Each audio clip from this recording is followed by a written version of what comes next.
Our presentation is about Ellis Island. We went there last week and took a tour, and we're going to describe some of the things that we found out.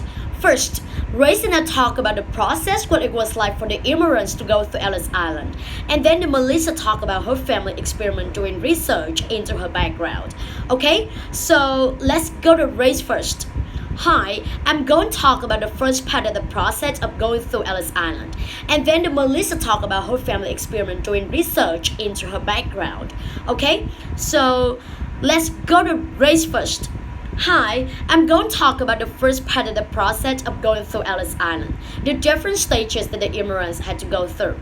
Okay, first, one important thing to remember is that Ellis Island was only used for the poorest immigrants. The third class passenger, the first and the second class passenger were processed on the ship.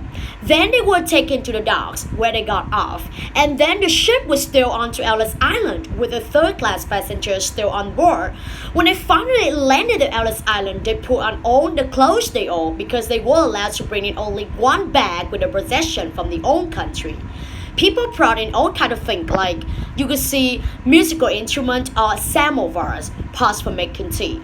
Some people brought earth from the old country too, or plants, vines for example for growing grapes. Then the first lady got to the dining hall where they were giving a meal that it was paid for by the steamship company. People who came through Ellis Island always remember the meal. The food was apparently quite good, but it was also strange for many of them. Some people had never tasted ice cream or seen an orange or banana, for example. And then after that, the inspection began, and Arnie going to tell you about that part. Arnie? Thank you. Okay, after the meal, the passenger would leave a bag and go to the staircase to the Great Hall. And as they walked past, the inspector would watch them carefully to see if they were weak or sick. If someone was sick, they would send them to the hospital. There was a hospital in Ellis Island as well until they got better. They also were detained children, young women, and old people traveling alone. About 20% of people were held back, often for health reasons, but most were released after a day or two or when someone came to pick them up.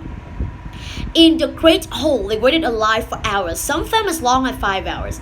They were crowded together and they were often very hot and very loud, and you can imagine. As many as 2,000 people all talking in so many languages. Then, when they finally got to the top of the line, the inspector asked them questions like, where you come from, where you going, is somebody waiting for you? That kind of thing. And there were the social workers and interpreter waiting with inspector, like helping people who needed to locate relatives or whatever. Once they got past that part, the question, people would go to one of three lanes behind the inspector. The first lane was for the extension center if you were being held back. The second lane was for the railroad ticket office, for the train station. And the third lane went down to the stair to the area of people are waiting. There was a post there that was called the kissing post, because that's where the scene of so many reunions. Husband met her wives and father met her children they haven't seen in years, and then the immigrants went off to start a new life.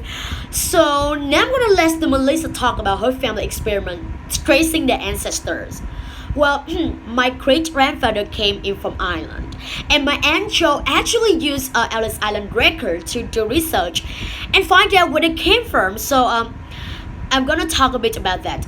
Basically, what I have at Ellis Island is the ship records and the immigration information of every arriving passenger with like the date of they came in, the age, and the town they came from. So if you know, for example, your ancestor name, the year they arrived, or where he or she came from, you can look them up.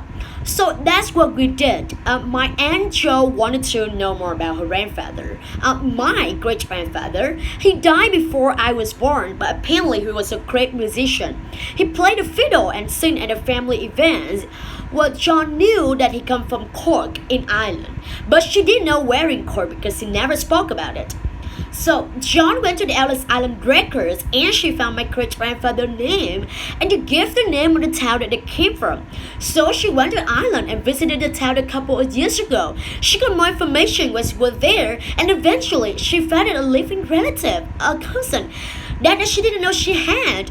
It was great because she always wanted to know more about where the grandfather had come from. So That's what we have time for, but we hope that you enjoy our presentation. Thank you.